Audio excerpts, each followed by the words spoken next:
winner of the International Award for Excellence. Second quarter action mga kaibigan dito sa Cuneta Astro Formula Shield laban sa Pop Cola. Richie Dixon inatake ang basket. At dito na po ang abante ng Formula Shield. This is the biggest lead of the ballgame. Pinagpatuloy ni Richie yung kanyang mainit na laro ng first quarter. Malamig naman yung bumabantay sa kanya ngayon. Pero it's a good indication also. Si Bong Marata ay susubukan ni Coach Derek Kumare. Si Giovanni Pineda ay pumasok na para sa Formula Shield. Kaya nga nabanggit ni Rado Di Malibot, si Bong Marata po ay nasa loob naman para sa Pop Cola. May foul si Jojo Lim sa pag-angat ni Vergel Meneses. Jojo Lim will pick up his first personal foul. Mukhang nahirapan itong si Jojo Lim so far dahil itong si Vergel Meneses mukhang ang kanyang mata sa opensa ngayon. Doon na nakatuon dahil alam na yun ang kulang nila sa puntong ito. Anong storya ng first quarter, Rado? At mukhang talagang itong Formula Shield nagpakita ng depensa pero hindi naman nahuhuli sa opensa. Well, piling-pili yung mga tira kasi ng mga taga-Formula Shield. Pinipili talaga nila. Kung may tira sa loob, gagawin nila yan. Piling-pili rin yung tira nila sa labas. Pumapasok pa. Sa kapag ng Pop Cola, nakakakuha lang ito ng malalaking basket kapag tumatakbo na ito. Pero otherwise, kapag kapag offense, yung depensa ng Formula Shield umaabot sa kanila. Well, Meneses on a good pass kay Zaldi Relevit. At nagka-luray-luray yung pag-dribble nitong si Dixon. Pasa sa loob, malakas. Rebound ni Relevit. Bong Marata ngayon ang dadala. 4-on-3 fast break. Pinihitan! Ang galanda ng galaw! Mukit na pumasok. Well, Bong Marata moves that way talaga sa amateur pa ito. At yan na, yung mga Marata brothers, ganyan talaga. Medyo may pag-flary yung kanilang brand of basketball. At yung mga tagahanga, lalong-lalo ng Pop Cola, mapapabangon sa kanilang kinaupa. Pero mabibigyan siya ng 2 free throws after that foul. Laki nung nilaro nito si Bong Marata dun sa kanilang huling laro. Kaya tumaas ang average ito, 4.3 points. He had, I think, 10 points in that game. Yung kanilang kumatakas sa 49. Pero yun ay lahat ay trash points. Well, actually, nung first quarter, Noli, nakauna kagad ng Formula Shield dahil ang dami ng turnover nitong mga taga-Pop Cola. They actually committed 7 during the first quarter. At malaking bagay. Kaya ngayon sila, nakikita kami ng sarili, nag-aabol yung Pop Cola.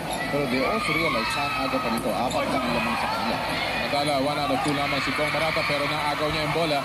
Hamunin si Escobar at nakuha yung basket. Ang tapang itong batang ko, ha? Marata talaga. Sorry, 3 yung bantay. Dinaanan lang sa harap lahat. May nahabol pa si Escobar ngayon, no? At si Escobar, mistulang point guard. Inilabas sa kanyang point guard ngayon si Romel Santos.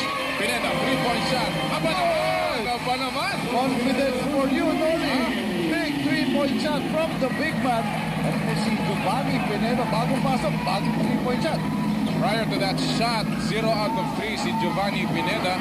Yan ang kanyang unang basket, 1 out of 4 in this conference. At abante po ng 5. Ang Formula Shield, ang Marata, mukhang nagugustuhan sa ilalim at nasapat sa tuloy ni Jolly Escobar. Nagugustuhan na yung proteksyon. Eto ngayon, Victor Pablo, masyado matulis. Offensive rebound sa kanya pa rin. Sinubo. Makikita mo ang pagkakaiba ng galaw ng mga malalaking mga pag nasa ilalim at saka yung mga maliliit kapag nagpipili dito. Kanina si Bong Marata, 3 yung sinalubong. Pero ito yun. By the way, pumasok na si Blackjack Tanuan. Siya tumira at siya nakakuha ng puntos. Well, itong si Jack kilala rin sa kanyang perimeter shooting. Pero at this point, kailangan nilang maging mas maingat. Sa gamble niya na yun, nanalo siya. Only a 5.2 per shell, 28-23. Victor Pablo, 5-point ball game, 9:08 remaining. Pablo, nabitawan ng dribble. Marata, nauuna si Meneses, nandun si Pineda, bounce pass, Agustin. Pinitin pa yung katawan. And the atomic bomb, now with a total of 6 at 3 na lang ang abante ng Formula Shield. Ang Pop Cola hindi sumusuko sa kanilang fast break game. Kahit kanina nasapal sila sa 2 attempt sila sa fast break, patuloy pa rin. Alam nila, mas kompleto ang kanilang mga legs. Kaya masariwa ang kanilang nakita. Natakbuhan ngayong hapon na ito. Ang average ng Pop Cola sa fast break, almost 11 points per game. Pineda, 4 seconds sa kanilang shot clock, down to 3. Dalawang fake, inilabas pa. Jojo Lim, will it count? Will it count? Yes, it will count. At a big point yun para sa kupunan ng Formula Shield. Yung depensa ng Pop Cola sa last second na biglang pumutok yung pagbigay ng bola kay Jojo Lim dahil manual. May agaw pa si Escobar. At easy put in para kay Johnny Escobar. Nakita natin yung mga numero noong unang yugto. Well, pero ang nakakataka dyan, ang Pop Cola actually, mas madaming rebounds. Only 17 rebounds, 11 lamang sa kupunan ng Formula Shield. Pero ang Pop Cola was not able to convert, especially yung mga basket na kukuha-angat na ang mga taga-Formula Shield. Bumalik ang abante sa 7 puntos after it went down to just 3. Barata. Wala. Pinilit at nakahawakang huli ni Jolly Escobar malabas sa baseline ng Pop Cola. At si Bong Marata. Of course, the brother of Rick humihingi ng foul pero hindi niya maaaring ibigay sa kanya agad yun. Babalik po sa Benji para sa aming pagbabalik.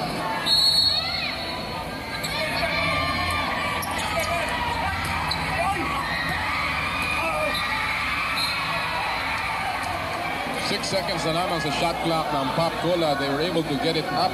At may Kung pa-foul ni Benji para si Jack Tanua na pupunta sa free throw line. Si Coach Sito Narbasa ay hindi na rin nakatiis at hindi na pinagpahinga ito si Benji. Kalalabas na lamang.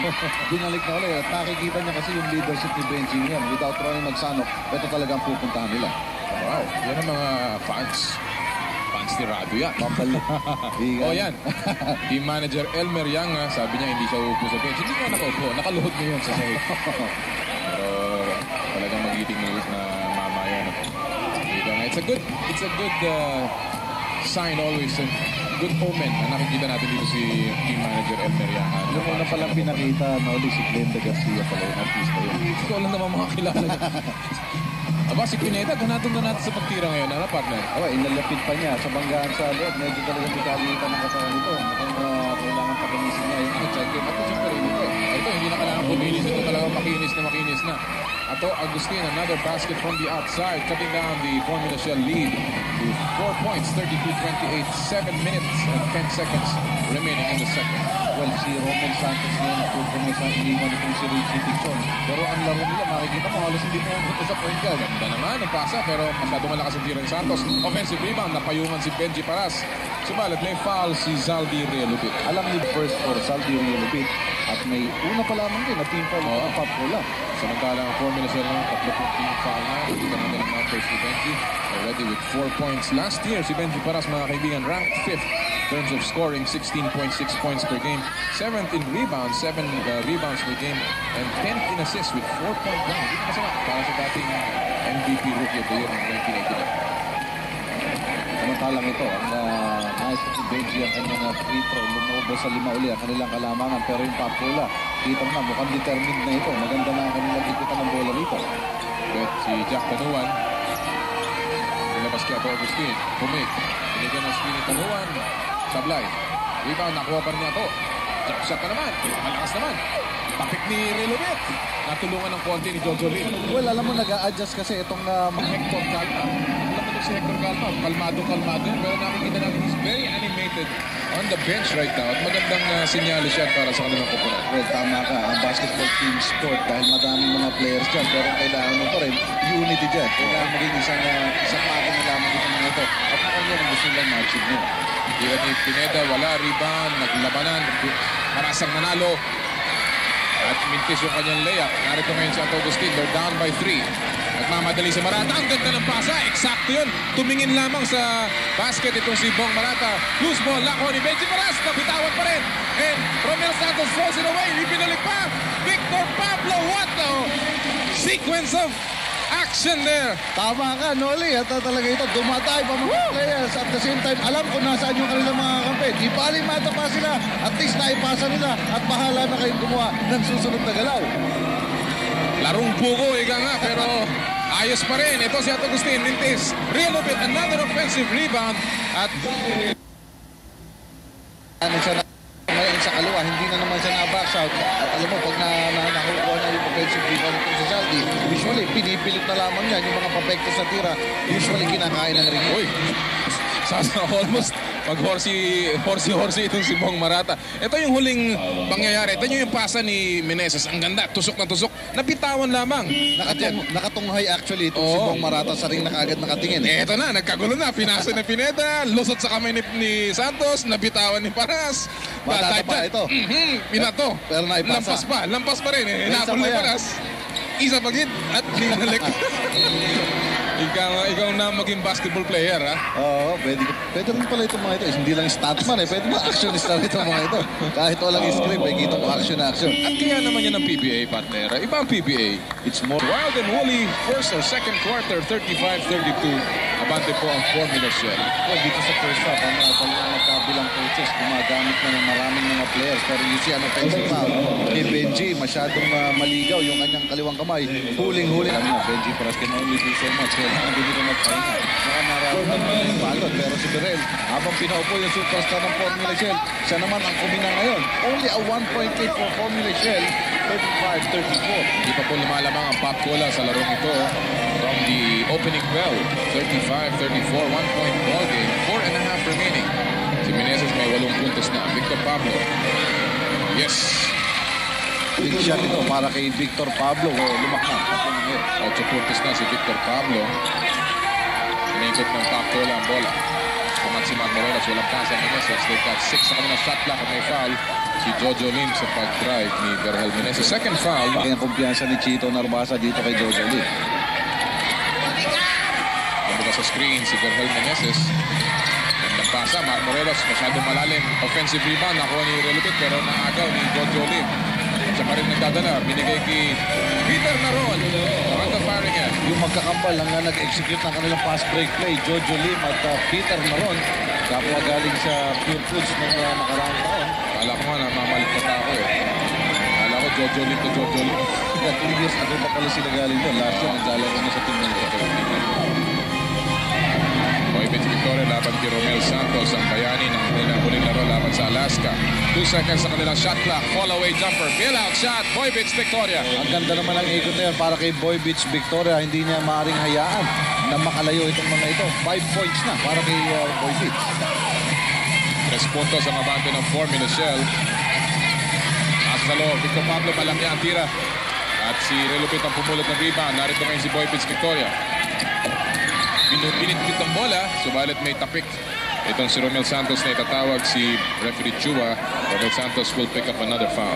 Well, yung iba maaaring sabihin yung pag-submit ni Boy Beach pagka-ika nga. Traveling. Hindi, yung pagpapahanga lang, ika nga. Papogi na naman. Showbiz lang. Pero actually, yung mga ganyan ginagawa yan para makontra-tsempo yung bumabantay sa kanya. Akala ititira na o ipapasa. Pero yung parang pinapahula mo yung bumabantay sa'yo. Anong gagawin ko rito? At saka yung ganun daw yung maliliit ang kamay. No? Kasi hindi matanganan ng isang kamay. Yan si Jack Tanuan mga kaibigan. Interesting story to si Jack Tanuan.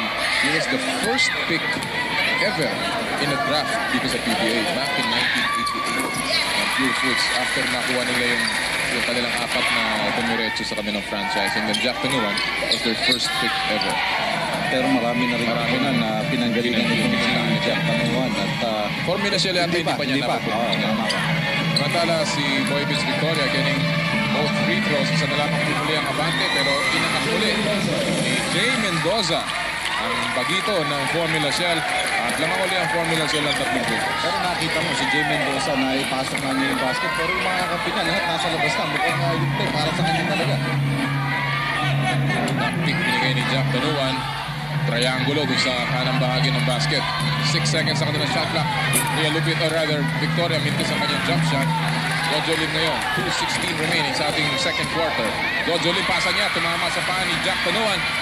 Uy, sinong dadakdak? Ikaw na, sabi niya. At si Berhel Meneses getting his 10th point on the ball game. Well, tama ka. At yung pagkapalit sa kanya, ang pagpalit ka agad dito kay Kenneth Durendes, pinagpapalit tuloy na. Mukhang si Durendes ngayon ang mga ngayon ng mga minuto. Jay Mendoza, back-to-back hits naman for him.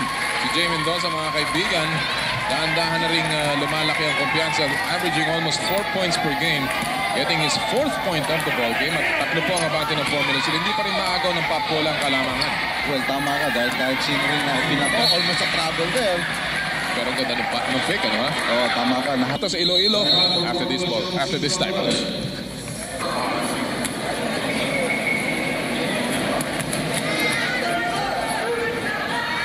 Muli po kami nagagalang kumakasama kayo, Pilipinas. Noli Yala po kasama si Rado Di Malibot.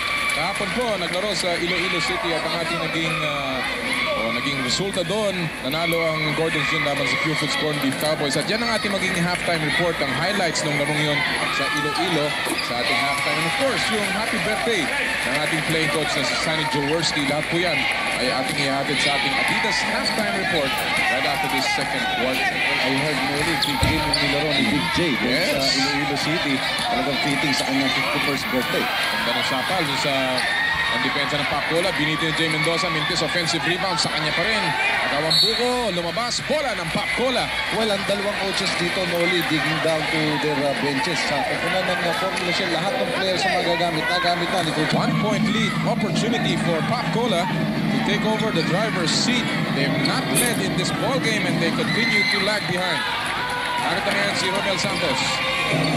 Under a minute to play. Naroon.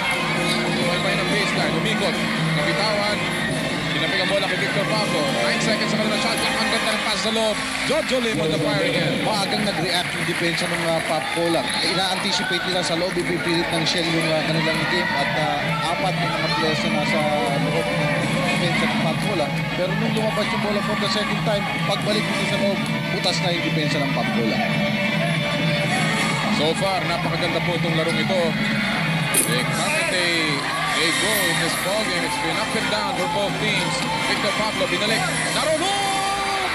Wala! Romel Santos offensive rebound. And they will hold on for the last shot. Jojo Lim, shot clock is off. Pero tinginan ni Lim. Pasok, sabi, bakit makalamag hintay? Hiniisip ka kung uubusin ba yung oras, luwag na nga naman sa good decision on his part. Victoria, walang angulo at mauubusin siya ng oras. So Formula Shell hanging on with their tough defense and crippling offense. Abante po sila ng 5 sa ating first half. 47 laban sa Pacola 42. Sa ating half